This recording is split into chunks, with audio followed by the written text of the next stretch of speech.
Something that I always struggle with when we're doing this work is this denigration of the public versus the experts and their science. They have the science on their side, they have the evidence, and we, for asking questions, are somehow are not in line with um, science and progress and so on. The custom that we have been facing is that the state and the industry come forward as a collective.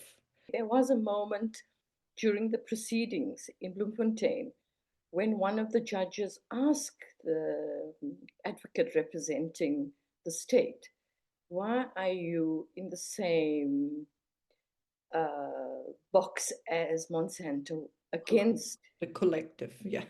In this collective against a public interest organization? They were numbed. They didn't know what to say. They had never been confronted in that way with that obvious fact of being in a collective with the industry, the very subject they should independently and critically evaluate.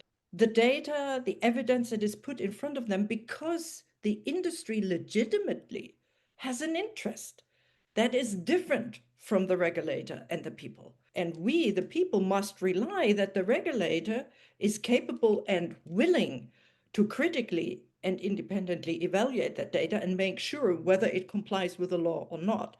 And it became quite obvious that this wasn't the case. And I would challenge and say that is also the accustomed norm in Europe and certainly also in other countries of the world. And I think South Africa is a shining example now where a judicial system takes the precautionary principle and its underlying requirements to operate under precaution really, really serious. And when you take it serious, you ask different questions and you come to different conclusions. All we did was ask, where is the science? Where is the data? We kept asking.